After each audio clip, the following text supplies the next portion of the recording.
Hello everyone, and welcome to episode 43 of Risky Radio. My name's Ben, aka Shopa, and I'll be your host tonight. Joining me as always, Zach, aka Risky the Kid. Hello everybody. And Lewis, aka Waterloo. Hello, how is everyone doing tonight?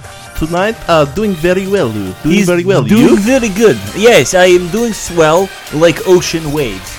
Like ocean waves. Oh, like a swell. Yes. Oh, nifty. Even in the Russian. I still like the pun in Russian. Nice pun. All right, well, Lou, since you're going for Russian, you want to continue in Russian? On Man, how you're you... so punny. Yeah. How was your week? The week was very good. I was very busy with work. Mother Russia made sure my hands were connected and working at all times. I was like slave to the Mother Russia. It's a bitch. But I had a lot of time to play only Switch. The only thing I played is Switch. I probably played all-time Switch. I tend to ramble and say the same thing over and over again when I do an accent. That went on way longer than I thought it was going to go on. Yeah. No, it went pretty good. A lot of work, obviously. Mother Russia kept me in check. We did play a lot of Switch. Darkest Dungeon, I think I put a good, probably good day's worth of play into it. And I mean like a day's worth, like 24 hours probably. Damn. Is there any way to actually get your game time off that game? Is it under the saves or anything? Not to my knowledge. It might have been. I haven't checked that in a while. But playing some PUBG and playing some Sea of Thieves. That was pretty much the only games I played. Yeah. Yeah. Mm-hmm. Yeah. Darkest Dungeon, I also put a lot of time on. How many times have you restarted that game so far? The fourth restart was the one that I've I stuck with the longest. And I'm like, I'll still every now and then again to kind of just try new things out. I'll start again, but I honestly keep going back to what I actually named it is the Real Estate, REAL. Yeah, that was my little add in there. Punny today. That's what I did. But yeah, I've restarted I've deleted 2 files and restarted those, but I keep going back to the Real Estate. How did you spell real there? REAL. Oh, okay. Like it's real. I thought you just said REEL, and I was like, it's not a fishing game. I don't. Nope. I don't understand. Unless you're talking about the what is the bounty hunter who can reel in enemies when they're in the back. But I didn't know that at the time. Yeah, he's badass. There's. Mm-hmm. At first I had a tough time with that game. Well, since last week, I guess I've learned a lot about each character class. Yeah. And how they're all super different. Mm-hmm. The bounty hunter is a good one. The leper I started using a lot more. I haven't had good luck with him. No, leper. a Like leper the disease. Yeah, exactly. Like a magician of sorts, maybe. No, he's more like a tank. Yeah, he's just damage. He has a super heavy attack. He can self heal, which is good. Self heal in that game is huge. When, if you go on any medium or long quests and you need to be alive for a long time. Yep. You're gonna need somebody healing you. The Vestial? The Vestal is okay. I've been using the other magician. The what's his name? The dude with a towel on his head. Yeah. I didn't want to go there, but yeah, he has a towel on his head. That's the easiest way to describe him. Turban. A turban. Yeah, that's what it's who called. could have said that instead? Thanks, Ben. You're welcome.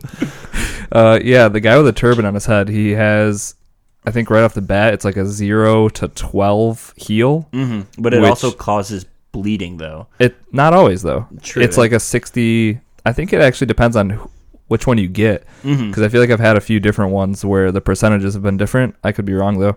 But so it potentially could be a huge heal, almost healing a whole character. But Octulus, I think his name is Occultist. Yeah, that is who I'm talking about. So his is sweet because you can get if you crit, you can even be at like 16 or 18 for a heal. But like you said, there's a chance that you might cause bleeding. Yeah, or do 0, and if he's on death's door, it's like, oh, well.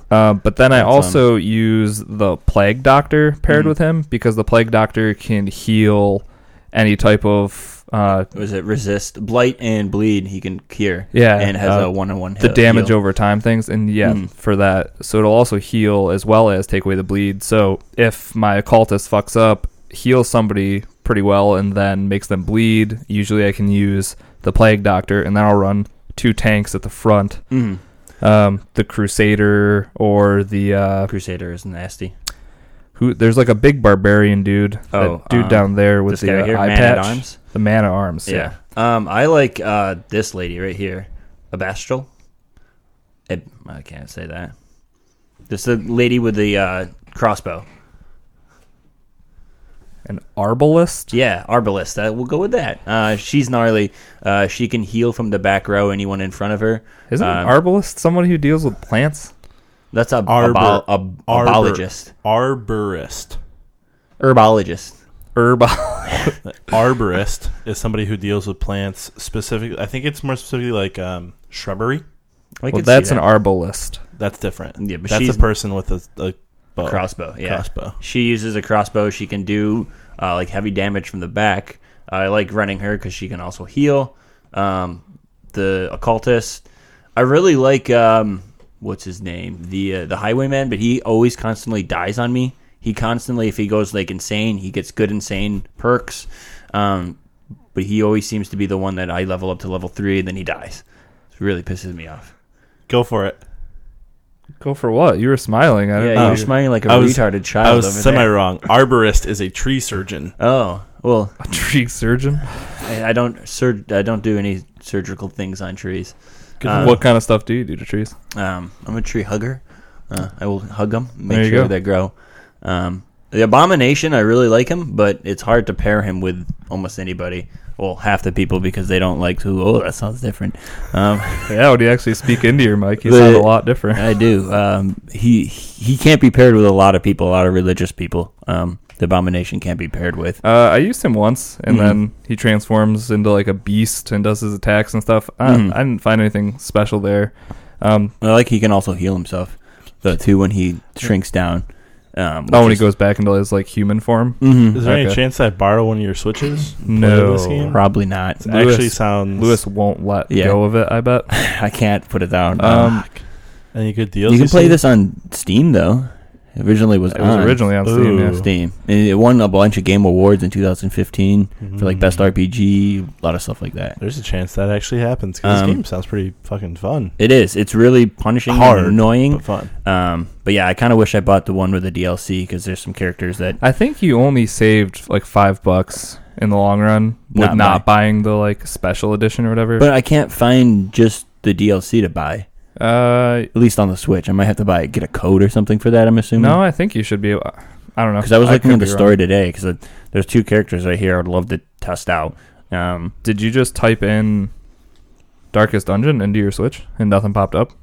Well, besides like the main game, the special. Don't remember. You probably I just looked didn't in actually. sales. I would say you just. Yeah, I just looked at games. It's definitely there. You just didn't look for it. So I probably wound up buying that. I mean, yeah, you've put enough time into it. Might as well. I don't know. Everyone's really fun. They have their own unique things that each character brings to the table. I'm trying to find the best combination. I've actually really liked the Grave Robber too. She's a beast. If you ever get her in there, she can do damage afar and pretty heavy close range, like if she's 1 or 2. But playing, that's pretty much it. I wish I had this game also in like sci-fi theme, like maybe there's a game supposed to be like this that's in space. I can't remember what it's called, but I say guaranteed you could find a game like that. I'd like to see something more with this too, because it's. What about? Did you ever play the XCOM games? I mean, it's kind of different, but you're talking about like Mario vs. Rabbids. Yeah, I mean, I played that one. Same style as that, but XCOM 2 is supposed to be really good. Yeah, if I could get that on the Switch, I probably would buy it. It seems like it'd be a good game for the Switch. It probably no, it's not on the Switch. Yeah, I think Darkest Dungeon's probably getting this much playtime from me is just because it's on the Switch. So I'm on my third file, I think. I finally had to bump it down to easy because I asked you and Shine. I was like, like, this game's stupid fucking hard. I don't understand. Like, I can't do anything because I'm this bad at it. And you guys are like, oh, we're both on, like, the recommended setting. And I was like, oh, well, Yeah. when you start up that game, it's like, definitely start on the easiest setting because you need to learn what the fuck's happening. Everything. Yeah. One of the files I did, it was called the Death Estate, which I put it on the medium level. And you just knew nothing was going to go well there. Some kind of, I mean, it's still as a file to play as. I'm doing okay, but I think I've already lost like 2 characters. Yeah, I just keep deleting them, so I only have the one save. But I'm happy with this one. I have some dudes up at like level 3, I think, if that's any type of gauge as to where I'm at. Yeah, game's a lot of fun. I just got my first level 5. And oh, damn. He won't do any green levels. He'll only do orange and red. I haven't touched any orange levels. Yeah, I don't think I'm close to ready for that. Yeah, I mean, I went in with a group of 2 3s and 2 4s. And I got pretty destroyed. I think I left in an orange. In an orange. Oh God. Yeah. So I won't touch those for a while then. Yeah. That's like the biggest thing about this game is like you just have to know who's disposable. Like who can you just get rid of. So I usually have like an A squad that once they're rested up, they all go out and they usually destroy everything. Yep. But then to make the week go by so that the sanity meter can go down on like my A squad, I'll just put 4 like random people out there and they'll usually get pretty fucked up, might lose a couple of them. Yeah, I do that so I can get money and stuff like that. I'll do like money runs with and try to maybe like get a backup person going too. Like have 3 people I really don't care about, but 1 person I'm trying to level up. Can you can you just keep running the short green missions over and over? Do they like ever disappear or anything like that? Like you ever forced into just orange missions? And I haven't yet been just forced into orange mission. I don't think it will because if you have people that are level 0s that you're trying to that's like true. get I guess stuff, you have option. to have So I mean, some type of potentially, if you had the patience, you could just keep running green dungeons with your highest level people just over and over. Well, like the grind's gonna be slow. You can get them up to 5, then you'd have to go to orange from there. Yeah. So as soon as they hit 5, you can't run green. So anymore. that's where like the barrier is. That makes more sense. I would say otherwise it feels kind of broken that you could just keep leveling up the same dude on the same. Something you might missions. be surprised about is like that's actually my style of gameplay when I play these games. Just level them up as hard as you can. I'm a grinder. So like when I restarted like a Pokemon game, I literally like that first set of grass, I just ran around it for hours just fighting leveling Pokemon, getting my original Pokemon so high so the rest of the game is super easy. That's what I did in one of my Pokemon saves too. Just when you get to that first gym with your Charmander, it just fries anything in its way. That's cool. It's how it should be, because you're like the best but Pokemon trainer. So yeah, Darkest Dungeon's good. I think it was $20 when we bought it, and it's $24.99. $24.99. I had to right do now. 2. $44.06 for the full bundle. Yeah, see, I'm gonna look for the full bundle. I'm gonna wait after this to see if it'll go down because it says the best price it was $9.99. You should just go buy a Switch. It's in the plans here. All right. Maybe some tax money. All right, so that was Darkest Dungeon. Yeah. I played a little bit more. Not a little bit more. I played a good chunk of Assassin's Creed, actually. I'm really trying to knock this thing out. How's that going for you? Well, this weird thing happened. There was, you know how in that game you'll get the like white diamonds with the exclamation points, and those are like quests that you can go to on the map? Yeah. So there was a green one that was up in like a weird spot that I hadn't been to. So I put my camel on auto run and he ran to it or whatever. So I come up to this pyramid and there's this stupid sundial. People that have played this game should know this because it's part of a DLC that we got for free. But so it's a sundial puzzle, and I'm going to lay this out so you guys can see if you could have solved it, because I had to look online. I don't know if it just seems super random. I mean, did you ever watch Indiana Jones and the Temple of Doom? Yeah. With the sundial, was it like that? No, it's different. So you get into this pyramid, and there's like a door locked, and all there is the Roman numeral for 15. So there's an X and a V. Outside of that, there's a sundial, and these 3 pillars. You can interact with these 3 pillars. One's labeled 1, one's labeled 3, one's labeled 5. And I'd say that you could, trying to be as vague as possible, you could activate each one, and you had to do a certain pattern or hit them in a certain way to get the gate to like open or the door to open in the tomb, and all you had in the tomb was the X and the V. How would you open it if the way to open it was to interact with those 3 panels right there with a 1, a 3, and a 5 on them? 3 times 5 is 15. So would you hit the 3 5 times? Would you hit? I would hit the 3 and then run over to the 5. Okay, yeah. So I tried a bunch of these. You? No. You'd have to. The 1 15 times. Or like the 1 and then the 5, because 15. Yeah. The 3 times the 5, the 15. But it's Roman numerals, so it has to be something with that, though. That's what I was thinking. Long story short, spoilers for this little quick answer, if you care.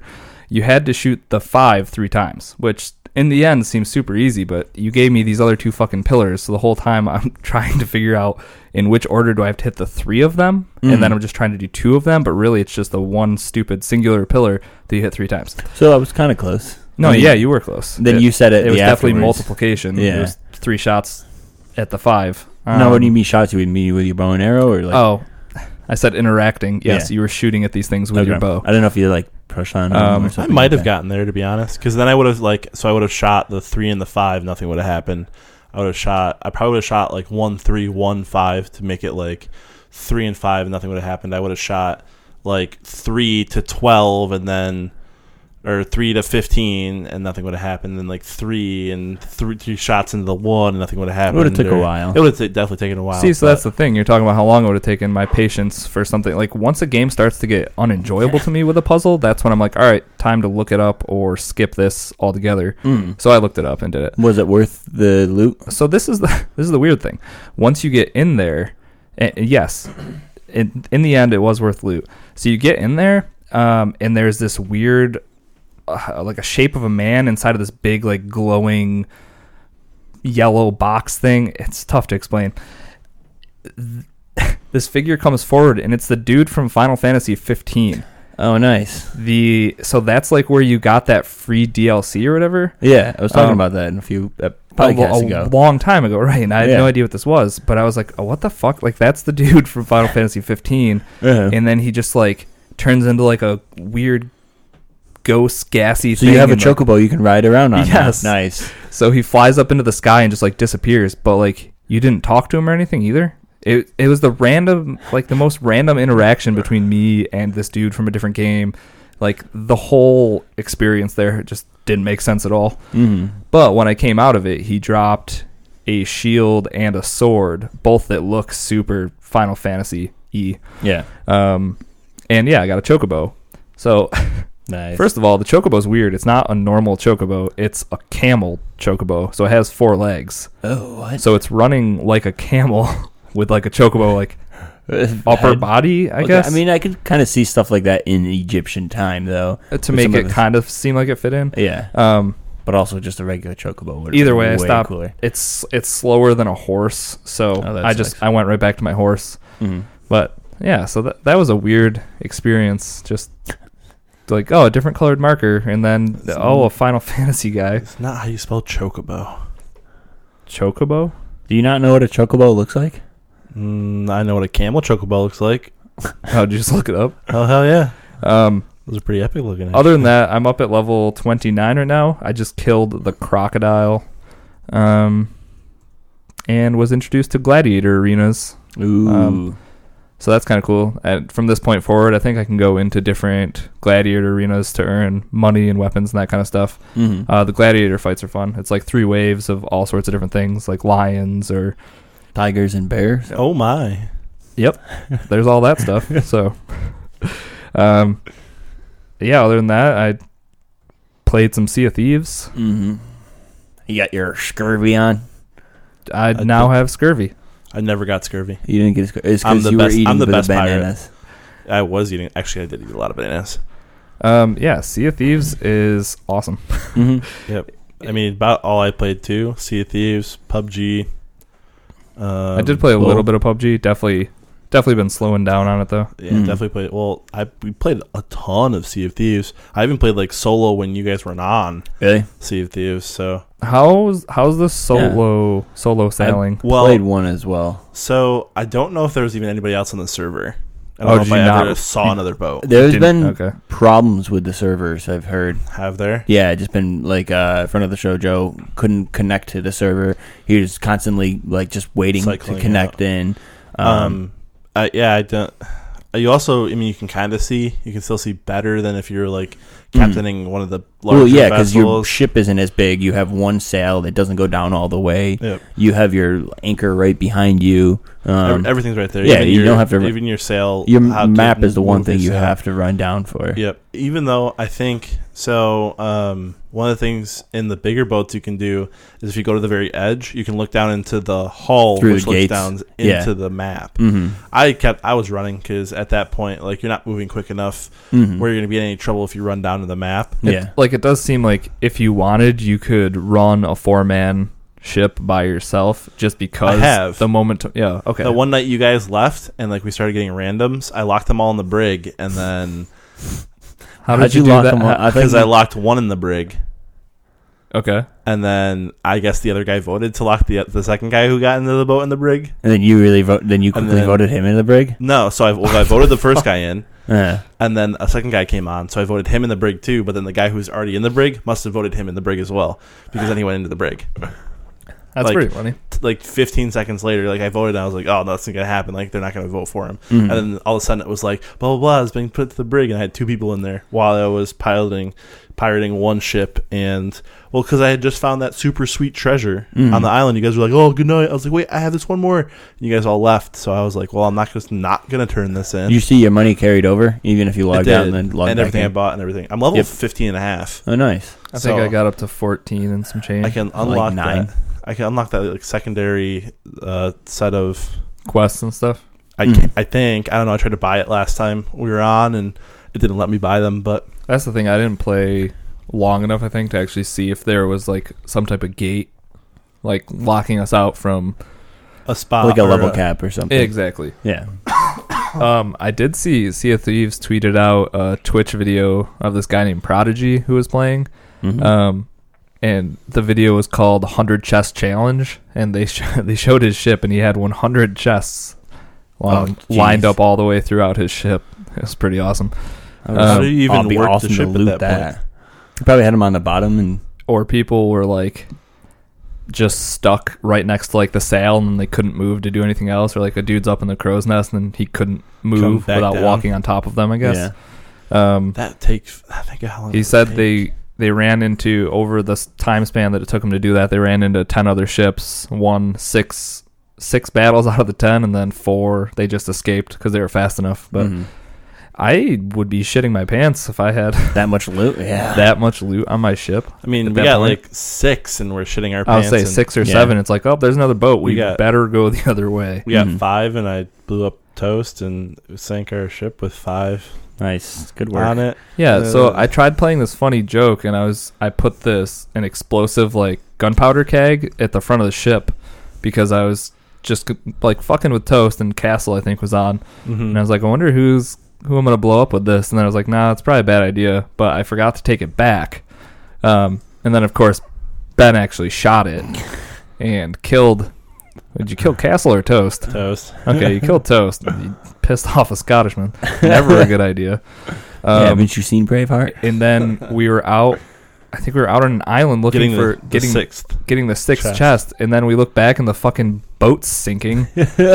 And we were how is the boat sinking? And Toast's I was just gonna try to do Scottish. I'm not gonna do that. But he was why did you not patch it up after you just blew up the fucking front of the boat? And I was oh, he did just blow a bunch of holes in the bottom of the boat, I guess. I wasn't thinking about it at all. It was all the way it wasn't even on the boat. It was literally on that little front piece that sticks out from the boat. What part of that am I going to destroy that's going to make the boat sink? I mean, you got to think of shrapnel. You also have to think the boat's not even in the water. You have to think it's a video game as well, so if you hit something on the top of the boat, the holes are probably going to end up showing up on the bottom of the boat anyways, because that's where there's the most space. That was actually one thing, is when I was going solo, I got too close to an island and hit it a couple of times, and I patched up all of the holes, and then I was getting all the water out, and water kept getting in. I was what the fuck? So I ran around the bottom of my boat 6 times. I couldn't find a fucking hole. Lo and behold, it's up next to the fucking map. And like that middle section, I was like, there's literally no water. Like I can see a foot below this is the water. There's no water actually getting in here. Yeah. But it like was counting it as water going into the bottom of the boat. If you have a hole in your boat, they're going to say water's going to leak into it. One way or another. Also, real scary on a solo boat when like, so you don't realize it when you're on like the 4-man boats, how big the waves are. When you're on a solo boat and like, they're huge. They're gigantic, especially when you go into storms. In a storm, yeah. Mm-hmm. I didn't do any solo stuff. I don't think. You did a duo though, with who did you play with the duo with? Because it's the same size boat, 2 and 1. Who did you play with? Okay. So I started a game with Shine, and then you hopped on. So we were literally in and then out, and that's how I knew that the boat size was still like the smaller size. Yeah. So running that solo or 2-man boat with 2 people seems like cake. Mm-hmm. Oh yeah. Definitely not as much cargo space though. If you want 100 chests, they're not gonna fit on a 2-man ship. Nope. That's gonna need for that sure. Large one. All right. Well, while we're talking about Sea of Thieves, Bama actually wrote in last week asking about Sea of Thieves, and stupidly, I read that question last week, but we can visit it again now that we've actually played the game. What is up with the hype train for Sea of Thieves? Is this game going to be that good, or will we be let down? Now that we've actually had a chance to play the beta, some of us more than others, what are your guys' thoughts on that? I don't know. I definitely think it lived up to the hype train. I was really impressed with it, but also the hype train showed a lot more to the game. But I know since it's just a beta, we're not going to get to access everything. So it's the beta didn't live up to the hype train of it, but the game itself I think will. Just because I had a lot of blast. I had a blast playing the game, and I know I continually will have blast playing the game. But the beta it felt a little stagnant for me. It just was the same thing, finding the island, going there, and then bringing it back. We didn't run into that many people. The few people we did run into, we were able to conquer. That's one thing I'll say is that I feel like I kind of want to see people a little more often at least. Mm-hmm. I don't know how many people it actually populates into each server there, but towards like the last day when it was me, Shopa, Castle, and Toast, that match we played, I don't think we even ran into it. Like we saw some people off in the distance, but it seemed like the day before that we were running into ships like a decent amount. And I think there's going to be a balance there that needs to be struck between never seeing anyone and seeing people way too often. Yeah. Because you want it to be exciting when you see a ship and you're like, all right, we're going to go into battle, which means you don't want to be doing it every 5 minutes, 10 minutes, because then it just gets way too much. Well, yeah. Patching, and you don't have enough supplies and all that kind of stuff. Yeah, that's the other thing is like we never seem to run out of like planks to patch up the boat. Cannonballs. One time we got a little low. I think that first day we played, we got a little aggressive with cannonballs. I was saying that's when we were because we didn't know how to shoot the cannons either. Also true. We were getting like, oh, okay, this is how it works. Or we would like load all 8 cannons at once and dumbly, they would be on the other side. And then they'd be on the other side. Mm-hmm. Hey, it's never a bad idea to have your cannons all ready to go. Unless you want to jump in the cannon and shoot yourself out. Then you have to unload the cannon. That's some good fun. Oh my god. Yeah. Loading yourself up in the cannons. Yeah. Zach almost puked the first time.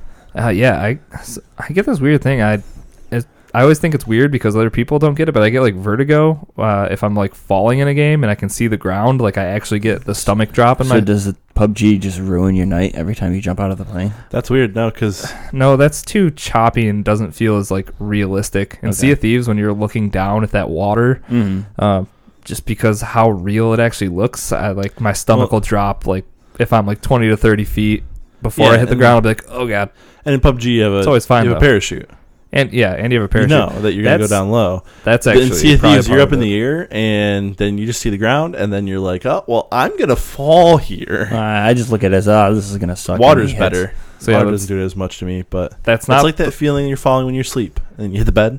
Yeah, and it's that roller coaster feeling, like when your stomach drops, and I don't, like... It's only certain games under certain circumstances, but every once in a while I'll get it and I'll be like, oh, God, what the fuck? So I did get that the couple times I shot myself like directly up. And I was just way too high in the air. Good stuff. But back to the beta, I think it definitely is limited. even just the what are they called? Classes. Not the classes, but we were working for the gold hoarders. Yeah, so the vendors. That's one of 4, I think, right? One of 3. One of 3. So yeah, because there's gold finding. No, there's 4 because there's also something with chickens and everything too. So like the collector people, the gold people, the kill people and get their skulls. And then there's magician. Yeah, like one's working on your skills of fighting, one's working on like gathering materials, one's working on gold, well, like finding gold, and one's like hunting people down. So that's the thing. I think once you see a bigger variety of quests besides literally just either getting a map or a riddle. I did like the riddle. That was cool. Riddles are a lot of fun. But once you have a little bit of variation and it's not just going to dig up treasure chests all the time, especially with like more combat focused ones, I think could be a lot of fun. Especially when you have a few weapons and they all have 5 shots. It's like if you go to an island and you have to take down a fort or something, you're going to have to make your shots count. You're going to have to utilize your sword a lot more often. So yeah. And another big part of it, which Noisy Cricket wrote in, he said, what else is there for Sea of Thieves? What does the game need to add to keep you involved, and why? How can they implement a system that stays fun and engaging without being just grindy and dull? Kind of a loaded question. But what I think they need items in this game that aren't just purely cosmetics. If we don't have different options for weapons out of what we've seen so far, if we can't actually upgrade like skill trees and that kind of stuff. Skill trees, also stuff with your ships too, making your ship better. Like bigger cannons or just customization of like ammo sails too.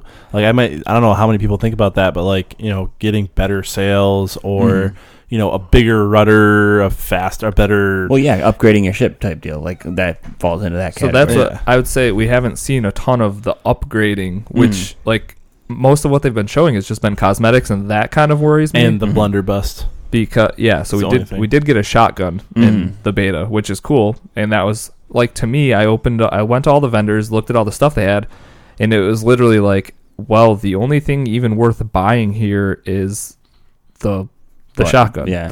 What is it called? Blunderbuss. Okay. That thing. I mean, I can see the things down the line coming in more handy, like a light that shines brighter, a shovel that digs. Do we know that's coming, though? Well, I mean, didn't who played with us that one night? He bought a fucking a shine. Shine. He brought a lantern, and then he could equip was it actually brighter or anything? I thought he said it was brighter. No, you press left trigger to hold it up, and it gets brighter. I don't know. Like if you could do like a brighter lantern, shovel that digs better, or like Jack Sparrow's compass that will lead you to what you want most, or that's things that's like what that. I'm talking about. Like that's more of an upgrade or than trinkets, a cosmetic thing. Or you get a 6th shot in your musket. Yeah, or exactly. Little trinkets like that, like make you more resist scurvy, and they should also add stuff like that to it. You don't too. actually get scurvy. That would be cool if you could get scurvy. Exactly, like if they could add stuff like you ate a bad banana and got sick. Well, if you're on sea, if you're doing too many like seafaring things at once, like you don't go to like say he's on that 100 treasure chest thing, and he's out to sea for too long. That's how they got scurvy, So you have to dock every so often to do like I would say you also maintenance to not only yourself but your ship too. Yeah, but you might not want to turn it into like a survival game where you have to worry about hunger and disease and that kind of stuff, because I don't think that's what they're shooting for. Yeah. But then they can look at like over encumbrance too, so you can have 10 cannonballs, 5 bananas, and 5 pieces of wood. Upgrade that on both yourself and your ship. Okay, a trinket, yeah.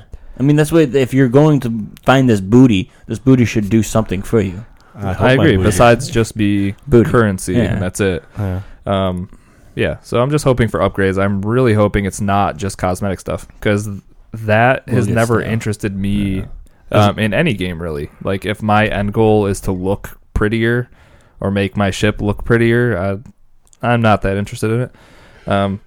I think we'll end up playing this game a long while, though, because even like with the stuff that I see or know that is coming, I can still see myself putting in 40 hours into a game like this. It's just whether or not the end game is going to be there, push me into the hundreds of hours. And I think we'll see that before the game comes out at least. What we're playing for, because I think right now that's the biggest question. And even if it is cosmetic, from what I played, it feels like this is just a really fun game to play with your friends. Like if you're with the right group of people, this game's probably going to be fun no matter what. It would just be nice if there was a nice big plump carrot at the end of the stick. Mm-hmm. So, a nice juicy booty. Some nice juicy booty at the end of that stick. Juicy booty. At the end of my stick. That was a pun there in itself. Thanks, Lou. Very punny. Sea of Thieves is a ton of fun. I agree, as long as they keep microtransactions out of it. I can't actually say microtransactions now. I almost only say microtransactions. But yeah, if they do give you options to get better weapons, better ships, better everything, keep the pay to play out of it, I think would be my only fear at this point. Make it so you have to play the game to get what you want to get, not just pay for it. But other than that, it's a ton of fun so far. They extended the beta for us for a little while too, didn't they? Yeah, so if you're listening to this Tuesday, you have the rest of today to go play. So yeah, they extended it through Thursday because they were definitely having issues. A lot of people through Tuesday. You said Thursday. Tuesday, my bad. So the 30th. Yep. Okay.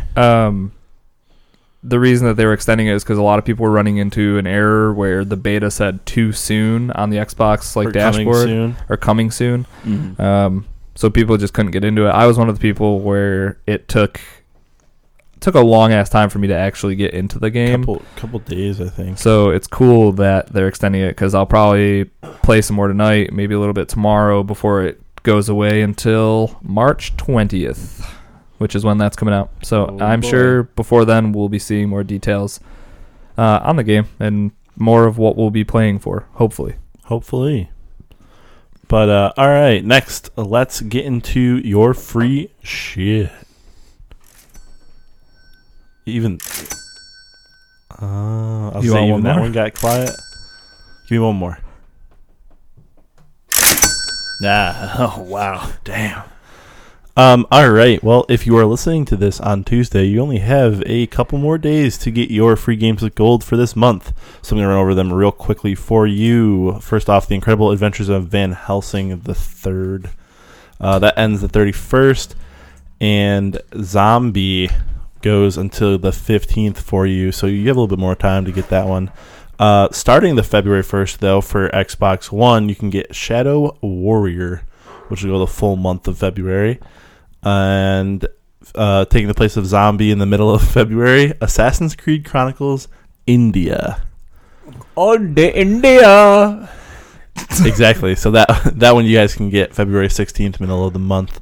For 360, you have a couple more days to pick up Army of Two. And then starting the 1st, Split Second. And then after that, on the 16th, Crazy Taxi for 360. Going on to your PS Plus games, PS4, Deus Ex, Mankind Divided, good try, Lou. I didn't do anything. Batman the Telltale series. He changed my wording to Deus Ex, so I would try to say that instead of Deus Ex. That wasn't me, by the way. I don't believe you. It really was. You think I'd be that clever to do that? No, actually, I don't. Exactly. PS3, Sacred 3, and Book of Unwritten Tales 2. And for your Vita, Psycho Pass, Mandatory Happiness, and Uncanny Valley, which is a crossplay for PS4. But to go along with our free shit section this week, friend of the show Ross wrote in and said, do you think Games with Gold needs to step up its game? February seems kind of like a trash heap of games. I think it's hard because they have the Gamepass too. I mean, and as we're going to hear here soon, Gamepass is stepping it up a lot. So if you're having people pay a little bit of money for some good stuff, I think it's tough to bring out a bunch of good stuff for free as well. Yeah, 'cause, I mean, you also have to think some of that $60 that you pay. Actually, none of us probably actually pay $60 for our yearly subscription. Some of us pay way too much, like Lewis, who has theirs set up to renew monthly. No, every 3 months. Quarterly. My bad. Thank you. Did you cancel that, by the way? Of course not. Seeing as though mine refreshes in March. I will say that he did remember to bring over Mario plus Rabbids. Yeah. So you're welcome. Thank you. Do you remember who you put Mario Odyssey by any chance? Yeah, it's in my Switch. Okay, good. Hopefully. We'll see. But part of that $50 or $40, whatever you're getting live for, is the actual online service you're paying for. Xbox Live has always been one of the, if not the most reliable online platform, I would say, for multiplayer gaming. So you have to think that you're paying at least a little bit for that, and the games with gold are more of like just a bonus. Like, hey, you're cool. I find it tough to complain about things that are free. Agreed. But if you do set games with gold next to PS4, especially this past month, you're seeing a AAA game like Deus Ex and a very good indie game in Batman the Telltale series against the Incredible Adventures of Van Helsing 3 and Zombie, which is a port of a Wii U game from 3 years ago. So, but Crazy Taxi, come on. I mean, Crazy Taxi is a hell of a game. Taxi? But I will also say, Lewis, if you download, I'm going to make you play at least a little bit of Crazy Taxi. I would say that if you go back and play Crazy Taxi now, it might not be all that you remember. I played it on my phone the other day. Well, we're going to have you play it on your Xbox so you can continue to defend Crazy Taxi! Who doesn't love hearing that? You never wanted to be a taxi driver. That's probably why you don't like the game. You wanted to be a taxi driver? Yeah. Is that what inspired you to get your license at 21? Yeah, it did. Okay, just making sure. Yikes. I wanted to make sure I could drive those people around safe. I wasn't an immature child driving That's important, because a lot of us were. Yeah, a lot of you guys were. And I did get my license before I had 21. Thank you very much. Sorry, 20. I got it like 18. Okay. Whatever. Assassin's Creed Chronicles India. That's not like not one of the mainline Assassin's Creed games. It's like a side scroller. As Shine was trying to explain it to me. 2D type side scroller type deal. Okay, so I mean that could be interesting, but it looks fun, but I will say that we could definitely see more AAA games out here. Like we had what was that super old Xbox game with the zombies, super colorful and obnoxious, where you could jump around. You're always like gliding on rails and shooting at like Sunshine Overdrive. Sunset Overdrive. Yeah. So I mean that was a good example of a great game for games with gold, and a AAA game at that. So maybe that's what we need to see, is just more AAA and less Wii U ports. I mean, less Wii U ports. Less Wii U ports is always a good idea. I mean, it would be nice, but like you said, free is free. I mean, I'm not going to complain. Yeah, so stop complaining, Ross. Jesus. Like if someone gave you a free toe suck, I'm assuming you wouldn't be too upset about that. No, I'd take it for free, for sure. Take it for sure because it's free. Pay for that shit. I don't know. I wouldn't pay for it. I don't need that badly in my life. But that's what vacuum cleaners are for. I feel like you put your toe in a vacuum cleaner. I feel like that's a metaphor for some other part of his body. He puts in a vacuum cleaner. Definitely not the only thing you've put in a vacuum cleaner. Yeah, trash, dust, just your garbage. My garbage. Your whole garbage. I use it to clean my apartment. So they all say. Every now and then, my butthole gets a little dirty too. Not even where I was going, but that's gross. Oh. All right, well, that's going to do it for your free shit. Next up, some listener questions.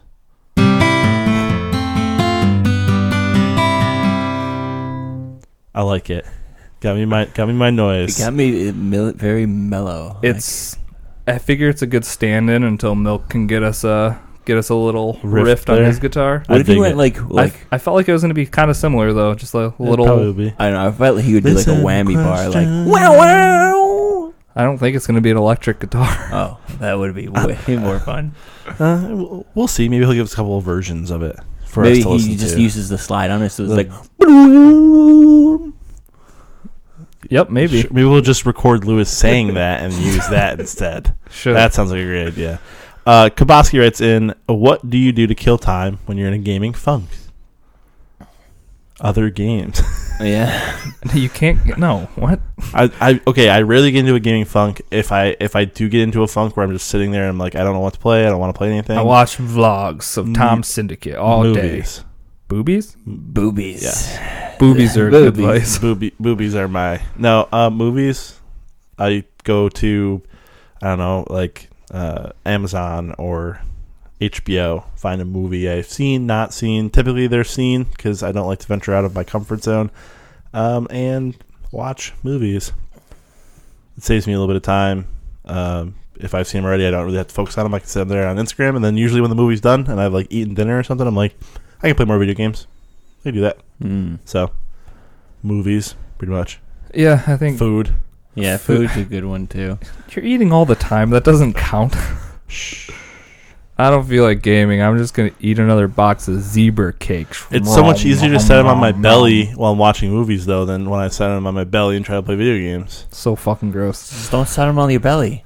What? Why would I not hold them on a natural part of my body and then not have to use my hands? That's true. And I can double fist. If you had a built-in plate built into your body, you'd probably use it, Lewis. I do, but it's a metal plate. Haha, another pun about him having a bad heart. Yeah, who's the asshole now?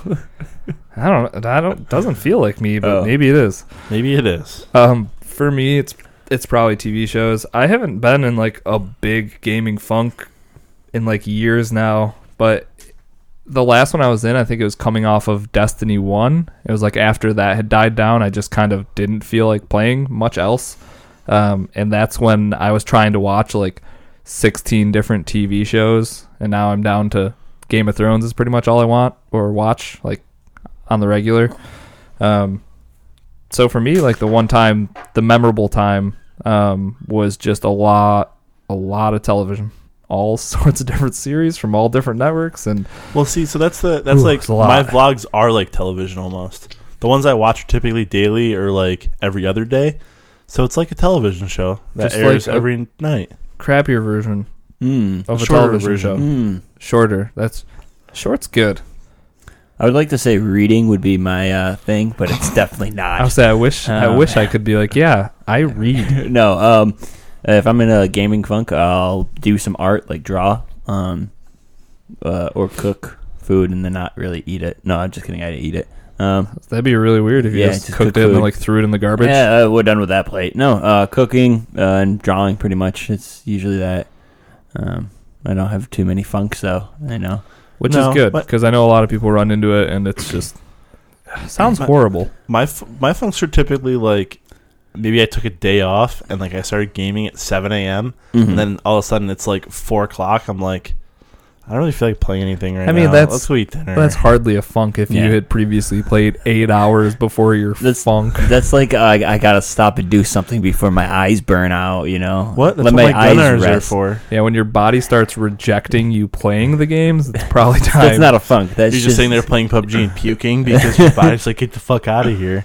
Mine will do that. So no, I wouldn't count that as a funk. Yeah, that's the only real funk I get into. Other than that, I just, like I said before, switch between League and PUBG. If one's getting boring, the other one sounds good to me at that point. So you solve your gaming funk with games. Yep. Good work. That's what a real gamer does. There you go. All right, Ladonian writes in, what do you think of ESRB ratings for video games? Do you think they're ever enforced with how many young kids are playing GTA and Battlefield? Do you think only games with an M rating should be able to contain loot boxes? I'm assuming he's saying because they've been considered gambling, which is 18 plus in most areas. I mean, I don't really pay attention to them at all. It's not like I go get a game and I'm like, even when I was younger, it's not like, oh man, I can't play this ESBR rating of whatever I can't play. Well, I hope that you're over 18 now. So. Well, I am, but like even when I was younger, a lot of the question is he's asking, is it enforced properly? No, not by any chance. Oh, my dad has to come with me to get Call of Duty? Shucks. I'm 6. I can't drive anyways. Yeah, there's that, and also downloading things. And I mean, you can put parental. Can you put parental things on the download? But, yeah. And chances are, if you have a credit card, you're close enough to the M rating that It's not really a big deal. It's just like my mom trying to make it so I couldn't buy like those explicit, yeah. And then you just like type in her password and it lets you download whatever songs you want. Fucked up. You're a bad child. It's not my fault she used the same password for everything. What is it? It is 2045853 capital TIRZAHSMIT. That's fucking way too long. I don't want to remember it anyways. I didn't even tell you the right thing. Of course not. I heard your sister's name spelled in there at some point though, so it's part of it. There's probably like my sister's better than my son. My daughter's better than my son. It's true. So if that's the password, sucks. it would be totally accurate. Graduated from a 4-year school, Okay, maybe it should be the better. Maybe I love my daughter more than my son. Probably. Back to the question though. I will say the last time I was in a GameStop, I was waiting. I think Meg was doing something, and I was just in there passing time. And this young kid did get asked to, he was clearly older than 18, but he did get ID'd when he was buying some game. So I think one of the Call of Duties when I was at like OCC or something, when I went to like pre-pick up my ticket and everything for the drop, I think I did get ID'd as well. There's like just to make sure. Yeah, I would assume a lot of it is by location as well, because I mean at this point it's GameStop, Best Buy. I've never seen anyone get like carded at a Best Buy. Let's say GameStop, Best Buy, Target, Walmart. Nobody gives a fuck about Walmart, so that's just a free for all in there. You can buy whatever you want.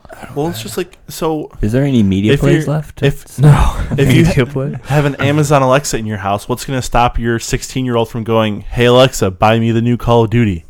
Hopefully her not recognizing your voice and you having your parental control set up so only you can be ordering stuff from Amazon. Yeah, but it's definitely not enforced enough, I don't think. No, not at all. Probably not.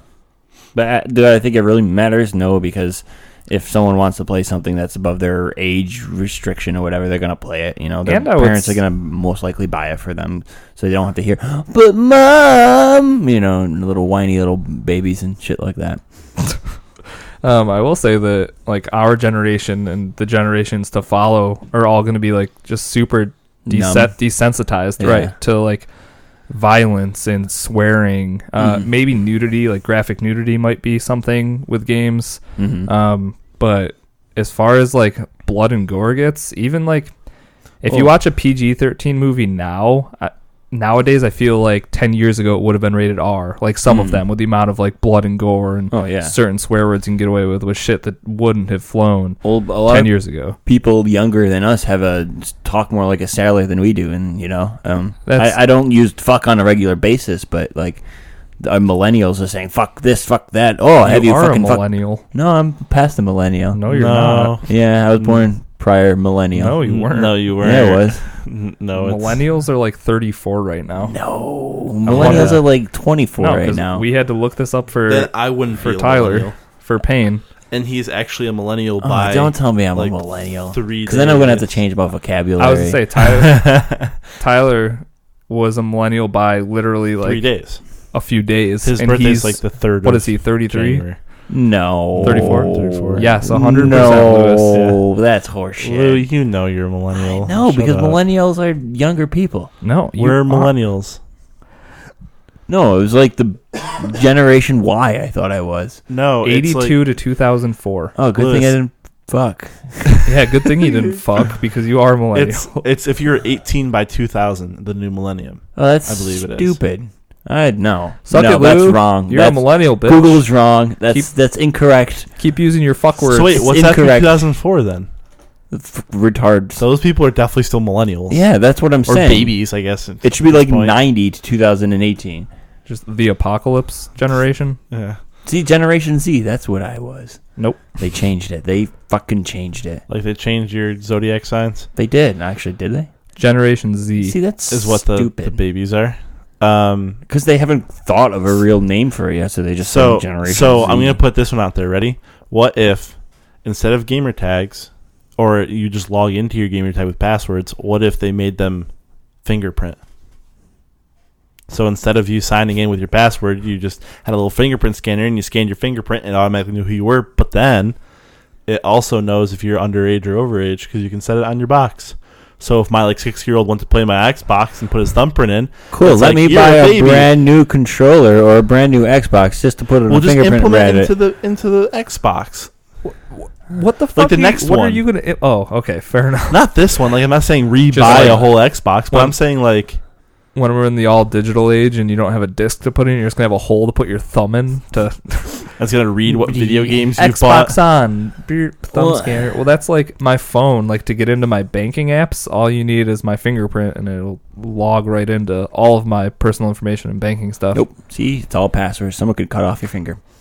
If somebody cuts off my finger, I've got bigger problems than them having access to my bank account. That's probably true. Well, maybe someone could just take tape and put it on your fingerprint and then put dust on it, and then they got your fingerprint. Boom. We're in there. James Bond. Anyways. Next up, Charzillion writes in, with the focus shifted towards online multiplayer games, do you think that couch co-op games have a place in modern gaming circles? Yes, 100%. Mm-hmm. Definitely. Don't ever get rid of them. They won't. They shouldn't. We've played drunk fucking prepare your food game. That was awesome. Overcooked. I could see a downgrade, not a downgrade, but a less of focus on couch co-op. But there still should always be a place for couch co-op because, but I don't know, it's kind of like almost like a board game when you have people over. It's a good way to like get people interacting. You know, Mario. I mean, Nintendo's trying to. Kind of capitalize this on a few of their games with like Switch arms, yeah. And like I could see ARMS or Super if they ever did a Mario Party again or Mario Tennis, I could see that being a nice couch co-op. Even what's the one where you Mario vs. Rabbids, Splatoon 2. That one. I feel like Splatoon 2 would be better not as a couch co-op, just because a shooter game less like to have But I always think there will always be places for couch co-op. It's and there's families too. So I mean, you can get a family couch co-op game or like Overcooked where your whole family tries to play. Like so Billy and Sally can play games together. Yeah, and stuff like that. You're not always gonna want your kids to be playing online, or if you like you said, if you have people over, it's like a board game. If you can throw like Rock Band up there and have like groups of 4 people get up there and try to play a song, that's a couch co-op technically. Exactly. So I don't think they'll ever go away. I do think that they've definitely slowed down. Oh yeah. Just because of the availability of all these games, but I think a lot of trends in games, at least for like smaller developers, is like making retro stuff or making stuff that. Like, if you make 2D platformers now, they might be, like, 8-bit or 16-bit games. So, because of how large the games industry is, I would say that there's enough developers out there that there will always be couch co-op games made by somebody. You might have to dig a little deeper to find them nowadays, but... Yeah, they'll be there. The Lego Marvel and Lego Star Wars are all only couch co-op. Right. You can't play with each other online. You have to be there. And I think with how well the Switch is doing, that console is sold here. Like it's sold with 2 Joy-Cons that are part of the system that you can take apart to play with 2 different people, like on the same screen. As long as Nintendo's around. Yeah, there you go. You definitely won't. That's your couch co-op savior. Some couch co-op stuff. Yeah, and just the small indie devs who it doesn't take them a ton of money to make their games, but they're trying to target a certain audience that maybe the big AAA studios aren't targeting, like the couch co-op crowd. There's not a lot of giant AAA couch co-op games outside of things like Rock Band, I would say.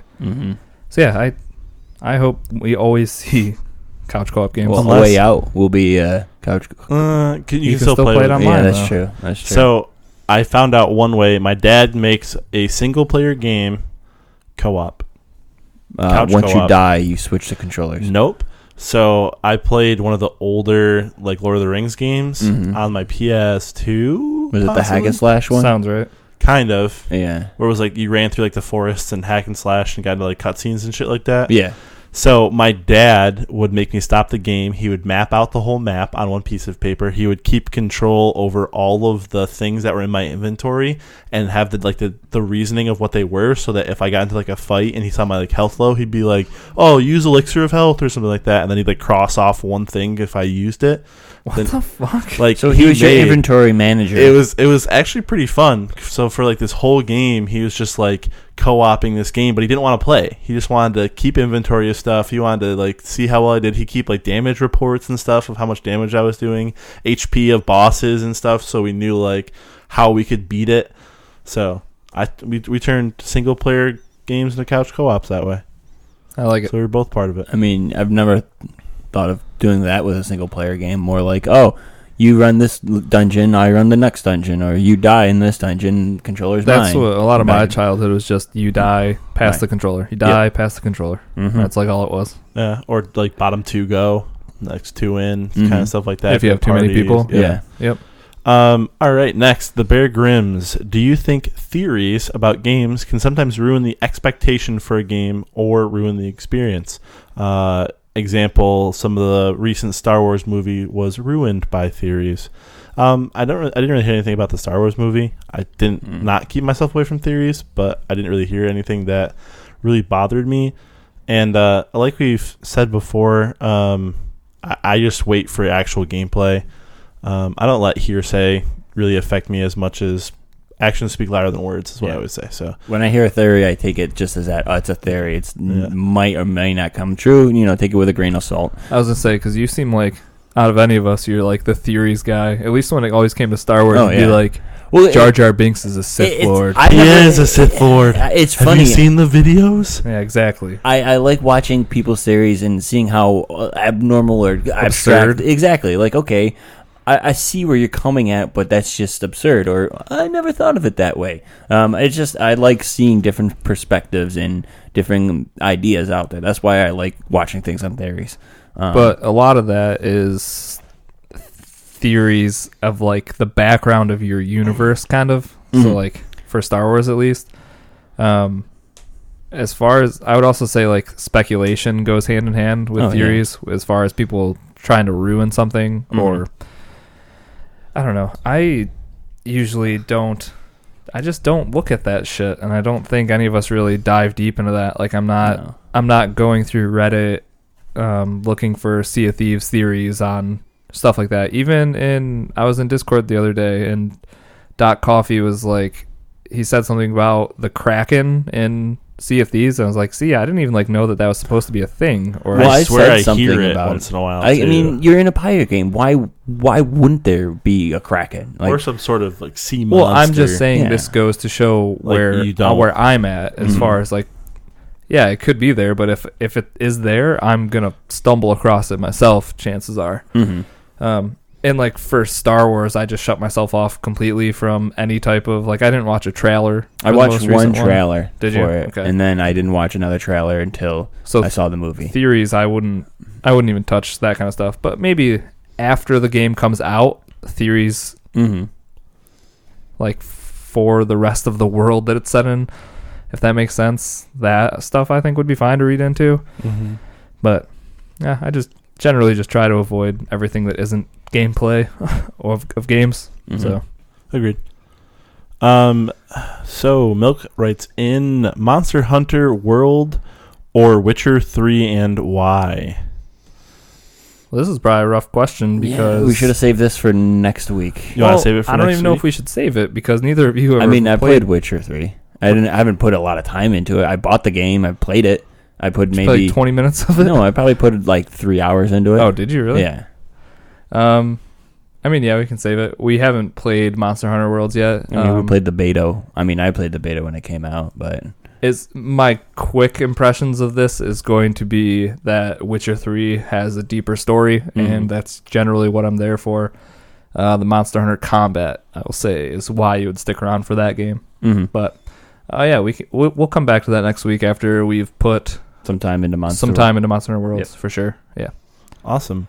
All right. Kaboski writes in, what is your favorite ice cream flavor? And if you don't say the one I say, you're wrong. Well, then you're going to be wrong right off Yeah, the you're bat. definitely gonna be wrong. Because you're generally wrong about food on the show. So, Well, I go with a rule of thumbs, just about any Ben and Jerry's flavor. Rule of thumb, not thumbs. Multiple thumbs rule. Yeah, I mean rule of thumb. You know, any Ben and Jerry's flavor is pretty damn good. You can't go wrong that's there. the fucking cheapest, But I'm worst gonna cop-out answer I've pick ever an heard. actual flavor though. And it's gonna be everything but fish food. It was going to be everything but that. But I saw another flavor that looked really good. It said if I had 1,000 flavors, and that looks delicious. That's 1,000,000.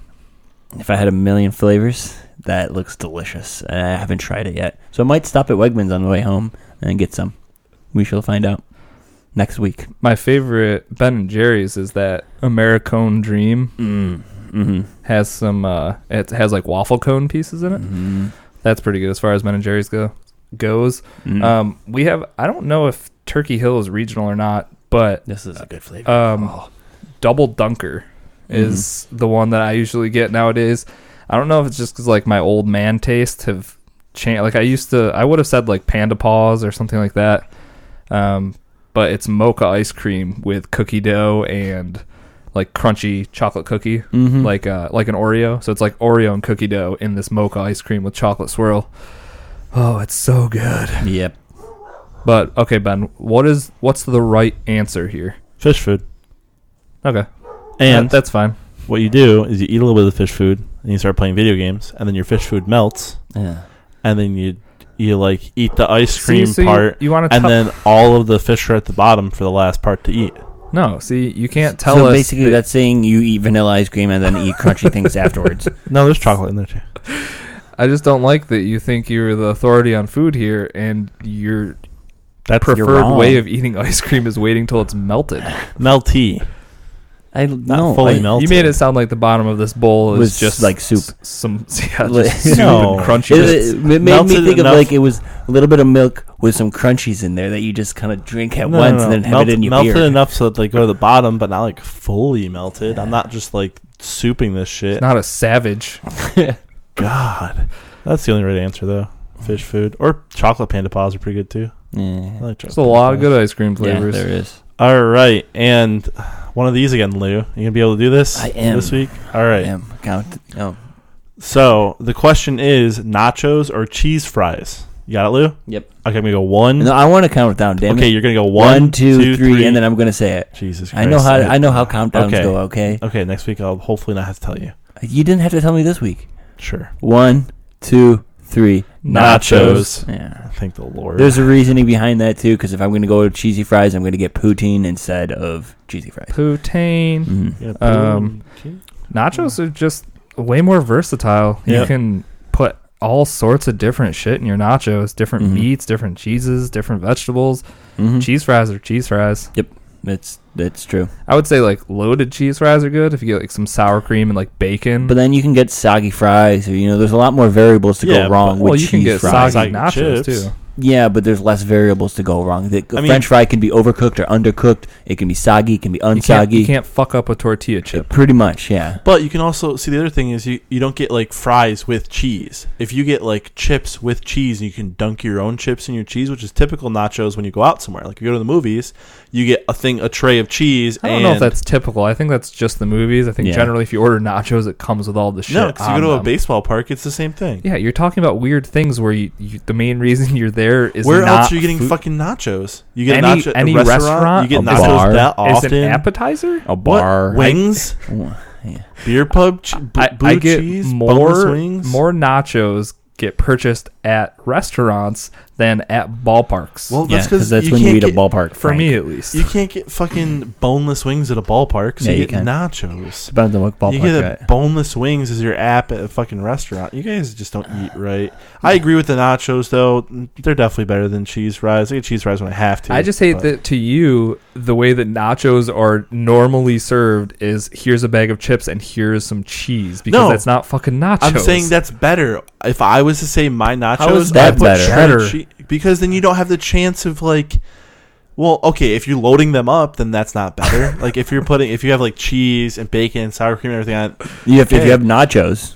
they're both nachos. No, one is chips and dip, and then the other one is nachos. One is chips and cheese, one is nachos. No. For sure. They say nachos at the baseball park. When you go to Taco Bell and you go, hey, could I get the $5 box with the chips and dip? They don't give you nachos. They give you chips and dip. I don't think if that's you ordered right. nachos at Taco Bell, they give you nachos with everything on it. I definitely agree that nachos are a prepared meal. If you're just taking a tortilla chip and dipping it in cheese, that's fucking nachos. That's chips and cheese. That's No, not nachos. that's nachos. You're fucking high. No.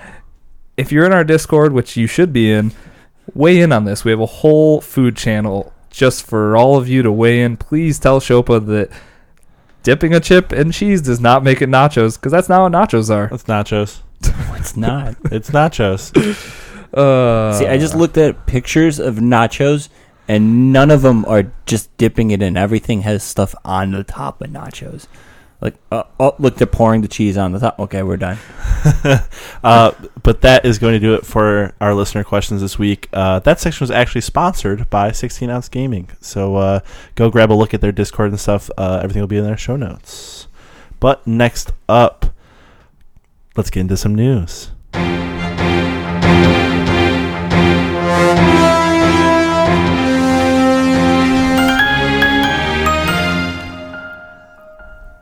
All right, this week I have one that looks kind of interesting. I'm going to start off with it. Lewis. Bitcoin mode? Yes, Bitcoin mode. Engage Bitcoin mode. So there's this game called Bitcoin mode. Yes, done. I didn't say bebop mode. I said Bitcoin mode. God We're damn it. robots. We went into Bitcoin mode. This game, Imperium. I can't fucking pronounce it. All right. Off to a good note. Yeah, Let's go. Pronouncing things is not my forte. It looks like Imperaturn. That sounds about right. It looks like a stupid made-up video game name. But it says it's introducing this new game mode that will. It's called Bitcoin mode, and with this, effects of the value of Bitcoin goes into work. So if the value it's not popping up as anything. I swear, I watched a whole big segment on this. I probably just keep talking. You let me do my research. Okay. Myself. So it has Bitcoin mode. If the value of Bitcoin goes up, the value of the loot and the harder the enemies are. So basically, with the fluctuation that's been happening lately in Bitcoin, it's kind of cool to see that they can take something like that and throw it into a video game or a game in general. This makes me think of things that are outside that you can actually take and involve that into a regular game or another game. It just kind of opens opportunities for things, which I like that idea of having outside worlds being able to affect the in. So it's kind of similar to like live lineups from NFL or Madden, yeah, exactly, all that kind of stuff. Yeah, so they keep everything that's going on with that specific thing in the world. And is it so? It's just Bitcoin, not cryptocurrencies. No, just Bitcoin. Just Bitcoin. Bitcoin mode is what it's called. And then like if the value of it goes down, the loot you get goes down, and the enemies get easier. And then vice versa.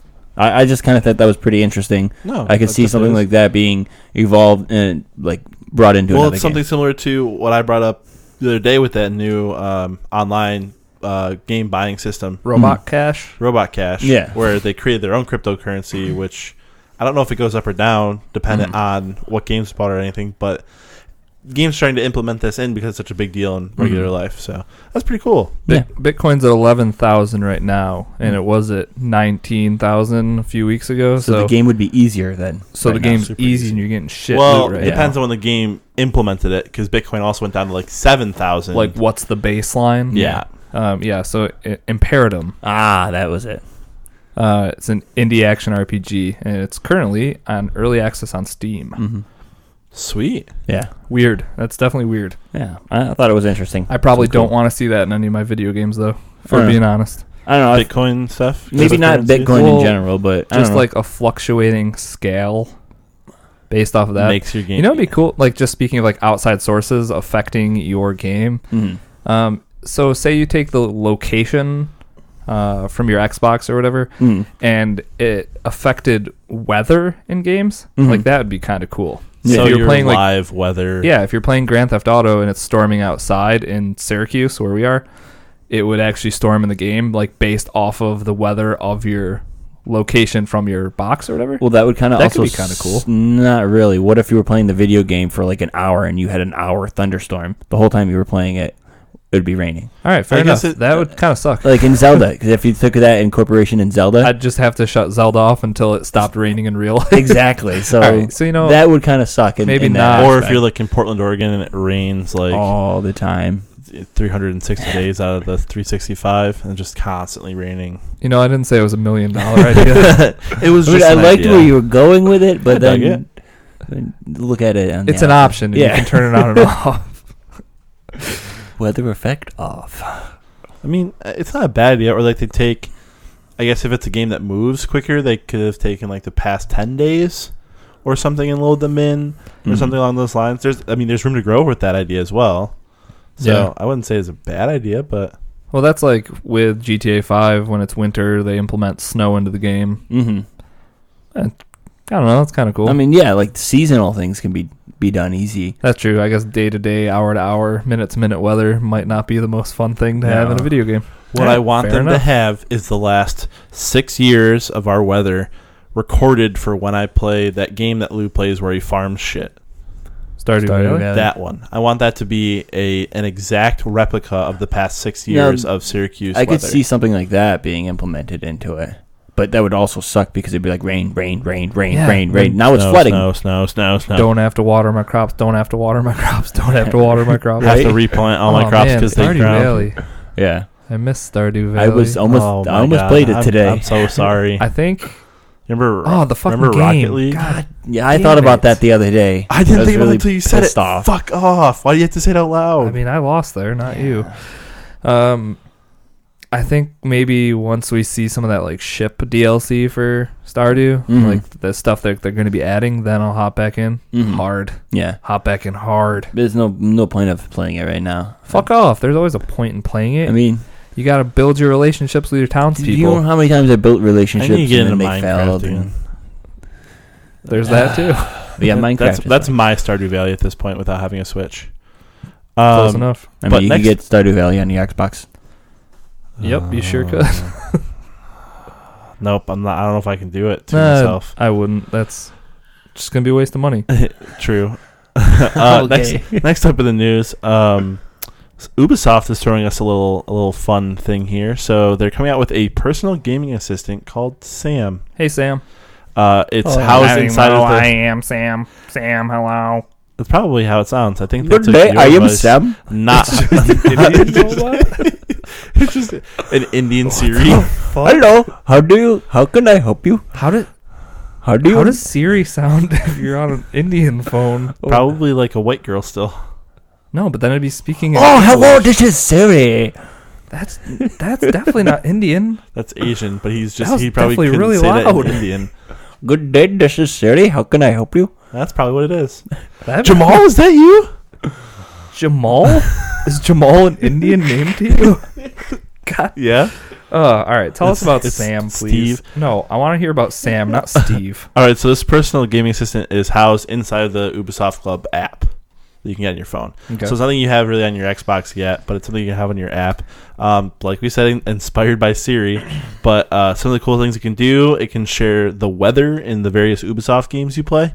So you can be like, what's the weather in Far Cry 5? And they're like, well, today it's raining with a chance of blood or something weird like that. What the fuck? Just because, he's just destroying people with his planes or something. And it can do some other requests. You can ask. So if you ask it, what's the weather in the Division? It'll be like, we're going on day 577 of winter. Just Winter snow. never ends. Winter never ends in the Division. I feel like it's going to be game specific on what you can ask. That would make sense. Probably not going to be like, yeah, you're on day 752 of it kind of snowing and kind of being. Well, it would have to be a game disgusting. that plays without you there then, because if you're like, oh, what's the, one day you're playing Stardew Valley, hey, what's the weather in Stardew Valley? Oh, it's this. And the next day, hey, what's the weather in Stardew Valley? Well, you haven't played it since yesterday, so it's still raining. So what would be great if they just came out with my weather game that goes with the weather. So when you ask what the weather is, it's just going to be look outside, damn it. Just open your window. But some other things, so you can ask it Far Cry 5's release date. I could do that with Google. Yeah. Well, yeah, but or Siri. It's just some of the things that it's adding in, or it can give you a story recap on Assassin's Creed Origins. Like your story recap, or like the general story recap? I would say that's what matters. Because if it's just the general story, at this point, most of it's general, but in the future, they're hoping that it can provide personalized stories. It can go through your play stats and recommend in-game challenges and stuff for you. Okay. Right now, it can even suggest like YouTube videos to help if you're stuck somewhere. But so they would have been able to tell you to shoot the 5 3 times sooner. How do I do this sundial puzzle, Ubisoft, Sam? Yep. And they're also working on it. So it's in early access now, but they're making it so it's going to analyze how you play the game and what kind of skill trees you build in these games, and then it can recommend like the skill upgrades that are better for you, your play style. Okay, that's cool. Or missions that'll help towards your play style more to update. Like, oh, you need this much gold for this. Go do this one, which is going to give you this much gold. So they're kind of trying to make it so it'll learn from what you do and make the gaming better for you itself. Also has no shortage of Easter eggs. So one example is if you ask Sam for the definition of insanity, he will answer with Voss's quote from Far Cry 3. That's kind of cool. So it's like it's just a nifty little thing. Yeah, I don't know how many people will actually use it to its full advantage. I don't use Siri or Google Assist or Bixby. I use Bixby. Bixby. I said Bixby. I just, with the Pixel 2, being able to just squeeze the phone and then ask it a question, I use that I have a lot, actually. The S8 just has a Bixby button. Bixby button. I can use that as well. So it's out now. The beta's out now in Canada. I would say it looks like it's only in Canada. Yep. But they're looking to get into other countries in the coming months. All right. Parentheses. So, yep. For those that aren't watching. Hopefully soon maybe we'll give it a try just for the podcast. I don't think we'll be using it too much unless we get really stuck in Far Cry 5. Then I'll just YouTube how to... Well, you can have Sam YouTube it for you. God damn it, this sounds complicated. Yeah, I don't feel like downloading an app to talk to somebody that already have something that already has the app downloaded. Fuck you, Sam. Sorry, Sam. So we think about you, Sam. Love you, Sam. All right, getting into something we touched on a little bit earlier, Game Pass upgrades. I would have saved the best story for last, but I'll take it anyways. Well, I have... Sorry. You're good. I didn't know that was the best one. Oh, by far. You didn't number them for me this time. That's true. I got to go back to numbering. God damn it, Zach. Oh, you're fine. So Game Pass, as you know, currently is a service offered by Microsoft, $9.99 a month, and you get access to a vault of 100 games. Some of these games, there's older ones like Halo 5, some of the Gears of War games, BioShock, and then a bunch of 360 games as well. As a service, I would say really this was only meant for people who maybe weren't in gaming that long or maybe are new to the platform. If you had just got an Xbox, this system would be great for you, this Game Pass, as it were. What Microsoft's doing to sweeten the deal now, though, is that all of their first-party games are going to debut the day they launch on Game Pass for the $9.99 a month. That's awesome. Just games that are slated for this year that are Microsoft made are Sea of Thieves, State of Decay 2, and Crackdown 3. Mm-hmm. So right there, you're talking $180 worth of games for essentially what is $120. That's awesome. So really, if there's 2 Microsoft games in a year that you would want to buy, it really it covers the cost of the Game Pass now. Mm-hmm. So if you wanted Sea of Thieves and State of Decay 2, but is State of Decay 2 going to be a full-priced game? Though I think this one will be. I think that this will be a big enough step up that this isn't going to be like an indie game anymore. I would say. I hope at least. Yeah, I'm super stoked for that game. So yeah, now whenever like someone Sea of Thieves comes out March 20th, if you are a Game Pass owner, it'll just show up on Game Pass, which is incredible and actually puts a lot of value into Game Pass. It kind of makes me rethinking Game Pass in general. That's the thing. So like I've been a part of Game Pass since it came out. I did like the month trial and then I just never canceled it, which I do all the time for all my different services that I don't need. Yeah. But now there's no reason for me to get rid of it because you know what I didn't have to do? I didn't have to pre-order Sea of Thieves because I know that it's going to be there March 20th now. But didn't you pre-order it? No, I had access to the beta because I had access to the alpha. So I had just been signed up as like an insider for long enough that I got an invitation to the beta without having to pre-order it. Like an Epic Games insider?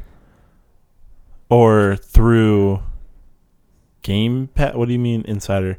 Like an insider for Sea of Thieves. Like they have their own insider program thing. Gotcha. So you signed up for their newsletter. I got my hours to play in the alpha and I missed it. So there's that.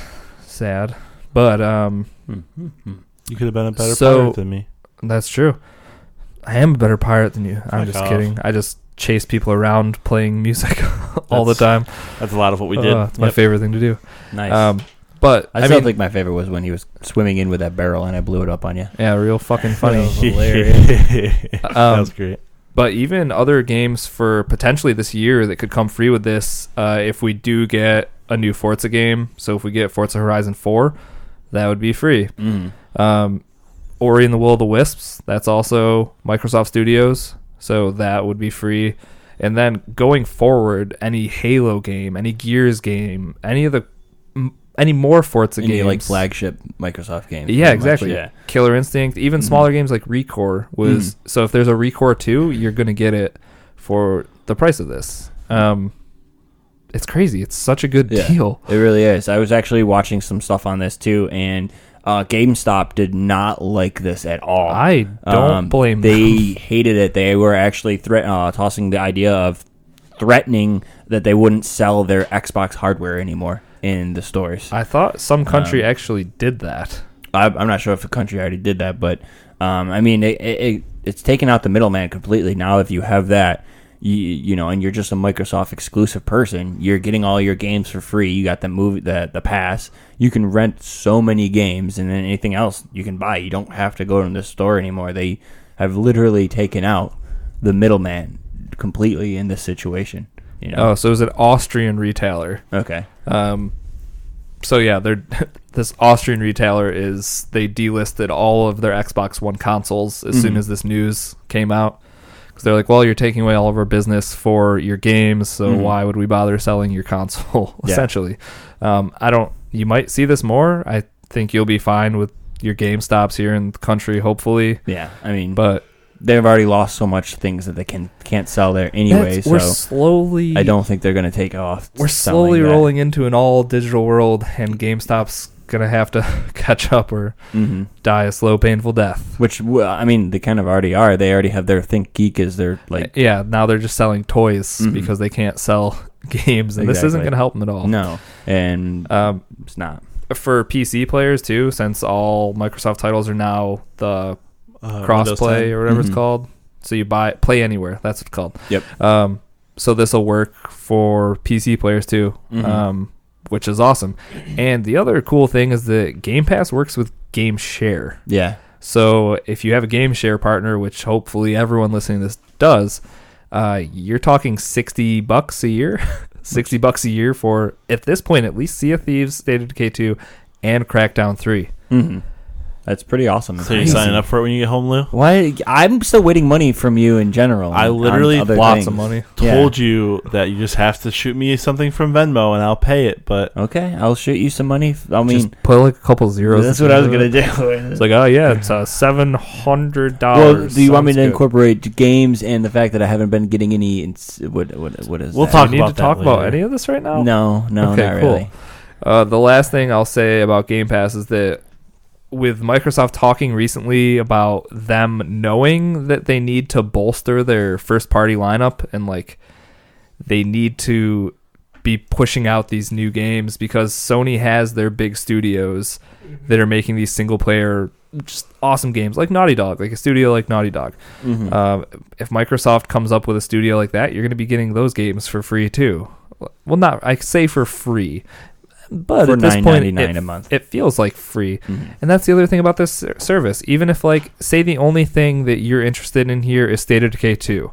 State of Decay 2 comes out, you sign up for Game Pass that month, beat the game within a month, and you just paid $9.99 for State of Decay, essentially. I look at it the other way. Like, you have all these games at your fingertips. You're getting all these other games for free, like getting major titles for free. You take all the games, you divide it by $9.99, you're paying like 2 pennies. 2 pennies a month for every game that's there. If you utilize them, though. There's a lot of garbage in Game Pass as it is now. I mean, that's what with free things you get a lot of it's garbage. It's not free though. With next to free, you're going to get a lot of garbage. That's true. If you go on Netflix, there is going to be some bad shows. Exactly. And they just upped the ante at like 13 for $10.99. But $10.99. I think 13 if you have 2 names onto it. Or is it 14? Okay. No, it's 13 if you have 4 different televisions. I don't know how that works.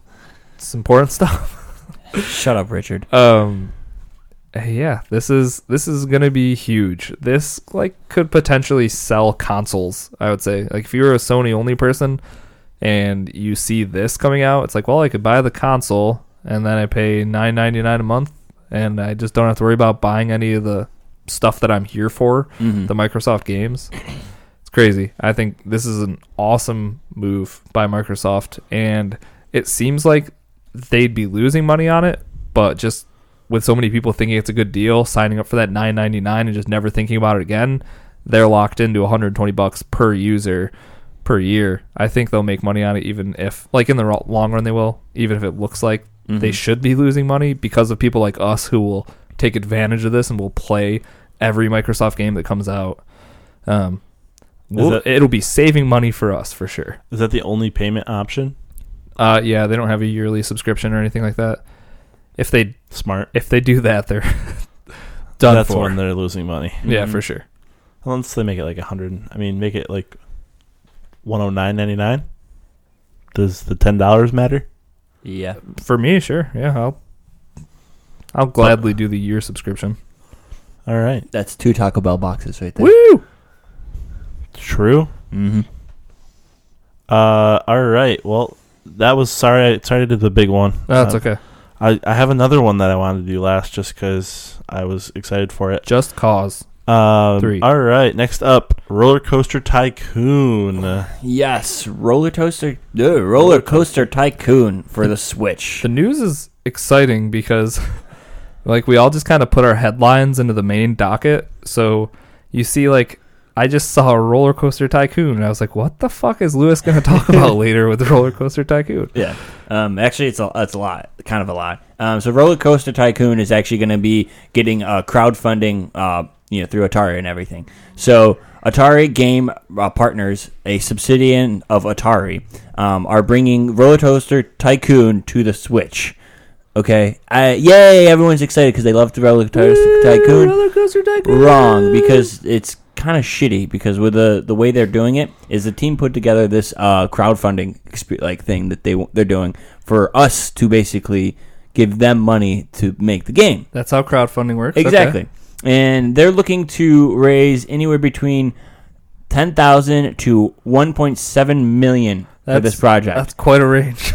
And now, What right? the fuck you gave me with $10,001? I don't know, but this was the range that they gave. But it's being Atari, and they have so much money. I don't understand. Does Atari really have that much money nowadays? They probably have more than enough to make this game. You're bringing all this for, if you want to get in on this, $250 will get you prorated shares at 50% of the game's total profits. Oh, is this happening on Fig?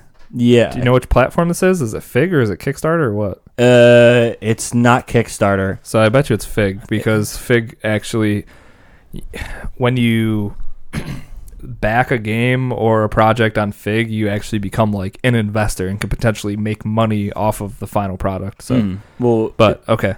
If you give $250, you get prorated shares for 50% of the game profit until you get 120% of your investment total. Then after that, for the next 18 months after the release date, you get 25%. You get the same deal if you give $750, but you get 25% off a single copy, which isn't much. And then if you actually invest $1,500, you get all that, and you also get a copy of the Art of Atari book. it seemed like they didn't need all this crowdfunding. So is this a remaster of Roller Coaster Tycoon? No, not even. This is just a Switch This port. they're bringing a Roller Coaster Tycoon title. It's not any specific title. It's, is it a new one? It might be. I don't think it's going to be a brand new one. I think they were taking parts of other. It's the shittiest Roller Coaster Tycoon out, so they tell you which one it actually is. Pretty much. So I don't know. I kind of feel like it's almost just like saying, "Hey, give us money so we can, make a game that we're just probably going to wind up porting over." I don't know. I just feel like it's too much they're asking for. I mean, maybe if they didn't have a minimum of $250, I wouldn't feel it's a little steep. As jaded. Not so much jaded, but like. No, I get you. So I almost did the other thing the other day with it's called Dynamic Labs. They're creating a keyboard that's supposed to be more ergonomically safe for gamers who play for a long time. But the first thing, like you said, the first rating you could give them money for is $170. I'm not going to give you $170. And then it's like, yeah, get 40% off your keyboard. It's like, well, this keyboard's going to be $400. So then I'm going to get 40% off of my $400 plus I just gave you $170. Yeah, not worth it. Not worth it. But yeah, I don't know. It just feels kind of like dirty. Weird. Yeah. No, I definitely get that. But I don't know. I thought it was interesting that Atari, such a big company and everything, is asking for money. That's funny. I was just going to Google, is Atari broke? Maybe they are. Well, their Atari system that they just were hinting at last year, maybe it did break them. But maybe they are broke. Who knows? This article's titled Atari, the Rise and Fall of a Gaming Giant. Maybe they're not doing that well. That's why they need your money. The last thing I saw from Atari was that stupid fucking Atari hat. You remember that with the speakers built into it? No, I thought you were talking about the Atari system that they were trying to create. I didn't see the hat. Yeah, they had it was just an Atari branded hat that had speakers built into the brim. Awesome. So you can just fucking annoy everybody with your bad music. Sounds amazing. Yeah, I bet you don't. You don't even need to. He puts headphones in when we're at work and turns it up so loud that I can hear exactly what's happening on the other side of the room. You can't do that on the floor. You know that, right? I know. I'm gonna die. You're gonna go deaf, and then you're gonna die from maybe this all was the my zebra savior. cakes. I mean, you can still eat all the zebra cakes you want. Don't tell him that. I'm gonna somebody's gonna come up to my desk and be like, "Are those all zebra cake packages?" Yeah, instead of charging my customers cash, I just ask them for zebra cakes. Well, no, you gotta use it in your pitch. If you buy this phone today, I'll give you a pack of zebra cakes. You think he wants to give away his zebra cakes? You fucking high? I mean, if I make $70 and I can buy myself more zebra cakes, yeah, exactly. One package of zebra cakes is worth it. One package of zebra cake could be worth an entire box of zebra cakes. I think I can get more than one box of zebra cakes for $70. Yeah, but your money can't just go to zebra cakes. Are you looking how much zebra cakes cost? I googled how many zebra cakes can I buy with $70. Turns out that Google won't just give me a straight answer, so fuckers. 10 boxes. I'm done looking into it. Done looking into it. All right, we should be done with this. We zebra are. Cakes. We're done with that. You can get 60 zebra cakes for $18. Oh Jesus! Oh Christ. God! He's gonna die. He's gonna. You're zebra welcome. Cakes Is that Amazon? Can I just order you those? You don't even have to delivered leave my your door? fucking couch for these ones. God, that's awesome. I have an Alexa too, so I just literally say, "Hey Alexa, buy me some more fucking zebra cakes. I'm hungry." It's gonna mean a drone drop off the next day. Ben will like, yay! That just opens his mouth out on the balcony. Right here. He's gonna knock and be like, "No, you gotta bring him all the way to the couch. I can't get up. I'll buzz you in." Next up, kind of a sad story, at least for me. I don't think you guys even know what the game is, but the MOBA named Paragon. I heard of it. I know it's an Epic game. A game made by Epic. I mean, Paragon sounds familiar. Gone. Paragon. Paragabi. Gone. That sounds... Paragon. So, before all this Fortnite bullshit came out... Oh, yeah, like you fucking don't like it. Shut the fuck up. Epic Games created dipped their toe in the MOBA style and came out with a game named Paragon. Now, it's a third-person style like Smite. With more, I haven't played like the lane version of Smite. I just played like the team deathmatch part, the arena. But it was pretty cool. Greg and I actually played a bunch of Paragon when it first came out. I think we're either alpha or beta testers, and then got into the game when it first came out as well. But unfortunately, due to the overwhelming success of Fortnite, the dev team, which has been depleted to work on Fortnite, let's be clear here. This is also the Fortnite Battle Royale. True. For the most part. Like, that's the overwhelming success isn't from their Horde mode game. It's definitely from this Battle Royale mode. Yep. Yeah. And all of their server, they're still having server problems. I see the tweets every once in a while. For the Battle Royale mode? They still have a lot of server problems and stuff. But because it took so much work, they've decided to close down servers on April 26th. So they're like shutting down Paragon? Shutting down Paragon. Damn. So they came out with a statement. They came out in emails, and if you logged into the game, and I quote, "It's with heavy hearts we've decided to close down Paragon. We truly appreciate everything you've put into Paragon. We received many passionate ideas for where to take the game, and the outpouring of thoughtful suggestions is another testament to the incredible community.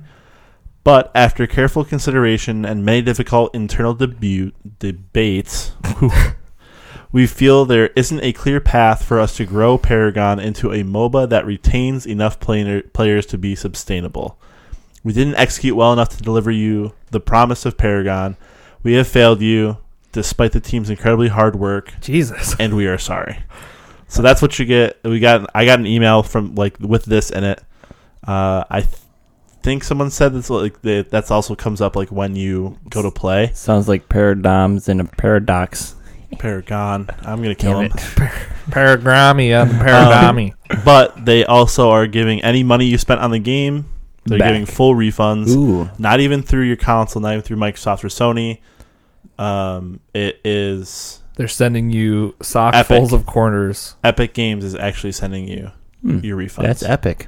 That is epic. That's pretty epic. So visit their website for Would you say it's too details. epic?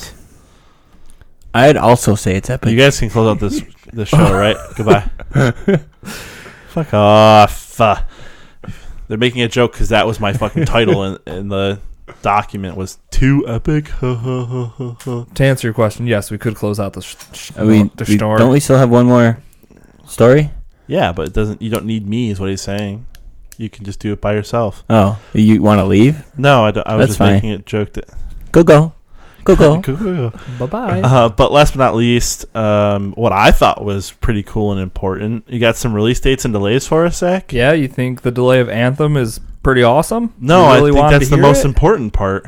God damn. I mean, like I said, they're going to delay it. They better produce. They better produce.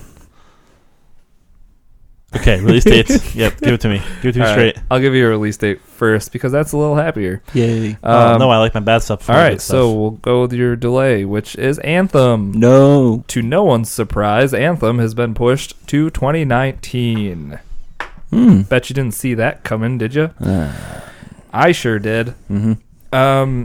I think Jerry Lewis even saw that coming. Yep, maybe. Isn't he blind? Nope. You know who Jerry Lewis is? All right. Anyways, it's being delayed into 2019. From what I'm seeing and hearing on the interwebs, there's no way this will come out after March 2019, though, because that's really weird. End of the fiscal year. Yep. For EA is March, and that's why you saw Mass Effect Andromeda come out this past March. They are going to need to get this giant game, or what they're positioning as a juggernaut, I would say, that's going to need to show up on their financials for the fiscal year. So I would expect it probably in March, dropping right around the same time that Andromeda did this year. So a source spoke to Kotaku. They were the original people that broke this. The source they talked to said that 2018 was not a realistic mark for them to try to hit. And apparently everybody on that team knew that there was no way this game was coming out. But you got to hype the people up. So you tell them something's coming out in 2018, and then later on, once the hype's died down a little bit, you just delay the game. So yeah, it's being pushed out. The game's been in development since 2017 or 2012, 2017. That would be some quick work. But I would say this is probably BioWare's last shot. Maybe. Last shot at what? Redemption? Surviving. Yeah, just because like Andromeda was shit. Andromeda was such a flop for them that I don't know. It seems like this is kind of make or break for BioWare, but I don't know. They're masters of storytelling. Yeah, I don't. Well, we thought they were until Andromeda came out. I doubt it'll be. I doubt this game's gonna make or break them. I mean, this game is supposed to be huge. Like, this is going to be one of their biggest games ever. Mm-hmm. So, I would say it's definitely important. Yeah, but that's the thing. You might get the initial investment in this game is probably going to be enough that. I mean, it could be just like Destiny 2. Enough people bought it and play it just for that small amount of time. That's what I'm saying. It's like it might just not have the legs, but the initial attach rate will probably be real good. And they did come out and say also that this is for us, not just them as well. They had to get time for betas and testing, and they had to make sure that they had enough of a group for post-launch. They could bug fix all this kind of stuff. Yeah, so they have to have content ready. If this is anything like Destiny, they're going to need to have content at the ready for the years to come after it actually launches. And I would say a beta, you'll probably see it like at the end of the year, Q4 probably. So that's your delay. Release date though, God of War coming out April 20th. So it was on the PlayStation blog, I think is where I read it. They also dropped a new story trailer for the game. I'm pretty excited for this game. So everybody should be excited. And now it has a release date. We have something to look forward to in April now. After March, just Sea of Thieves. I would say Sea of Thieves. Late. What? Something Far Cry. Or no, Far Cry got delayed into March, I think. What's in February? There's something in February. I forget. Nothing big in February, actually. Are you sure? Like, it was just small things like Dragon Quest Builders I was looking forward to. I was going to say there's only some little small Switch titles. That Kingdom Come Deliverance game. So the calendar is going to start to fill out. Yep, and the wallets are going to start to empty out. For sure. Far Cry 5 is March 27th, and Sea of Thieves is the week before it. And then pretty much a month after that, God of War. So we will be busy. Yes, sir. Maybe that time I'll start actually having I doubt it. checks come in for... No money. Because it's going to be 2 months, right? No money for you. If you sell good enough, yes. Oh, I'll sell good enough. Oh, he'll sell real good. I'll sell real good. He's going to sell the wheels off the wheel, man. Yeah, I'm going to take their I'm going to steal their tires and sell them back to them. Don't see that happening. He's going to take the drawers out of the dresser and sell it. Yeah. I'm going to sell them the phone they just bought again. He's going to take a leg off the tripod. I will need to take a note from your book then if you sell them their own leg back. Book. Nope, just a note. I don't do that much reading. I don't make that many notes, so you're going to be fucked. Well, as long as I get the good notes. Well, why don't we make like a tree and get the fuck out of here? All right. Nice segue. Dig it. All right. Well, then, if we're going to get on to the next part, let's go over what we'll be playing and where we can find you. Lewis. Well, I will be playing some PUBG, some Monster Hunter World, and then some Darkest Dungeon. Also might dabble into some Stardew Valley now that we talked about it. Yeah, do it. But my bad. I might not. That's a 50-50 chance. 50-50? Probably some Zelda. That's about it. I'm not sure if I'm going to play anything else. I'm going to have to just where can we find keep going in here. You can find me at Waterloo on the Xbox and the Mixer. Nope, Waterloo. That's right. Waterloo is on the PlayStation Network. That's about it. Yep, that's where you can find me. That's where you can find me when you want to find me. And muted. And I'm Risky the Kid everywhere. I'm going to be playing some Mario vs. Rabbids. Mario Rabbids. Is it Mario vs. Rabbids? Mario vs. Rabbids. Mario vs. Rabbids. Nope, it's just Rabbids. Mario Rabbids. I'm going to be playing that game. It's like XCOM with the Mario and the Rabbids. more ACO, and Monster Hunter, I guess. Woohoo! I hope that game's better than I think it's going to be. How about you, Ben? See if we can't get a little bit more Sea of Thieves in before it ends the beta. That's true. We got tonight. Definitely some more PUBG, League of Legends, Monster Hunter World. And I keep telling myself I need to get into something single player. I probably will never do it, but Here I keep we planning to go. say Just it, buy I a do it. Switch and then play some Darkest Dungeon. Maybe I'll get it for Steam. There you go. If I can find it. You can find it. And I am right on the Steam storefront. at OMG. It's Chopa everywhere. If you need to get in touch with us, hop into our Discord. Everything you need to know is in the show notes there. Also, officialriskyradio@gmail.com if you need to get in touch with us for business purposes, or if you just want to say hello and don't want to hop in the Discord, or you can DM us at _riskyradio on Twitter. But that is going to do it for us tonight here at Risky Radio. We had a good time, and I hope that you did as well. But we will be back next week for a brand new episode. So until then, we'll catch you later. Bye, guys. Do not forget to shoot polar bear.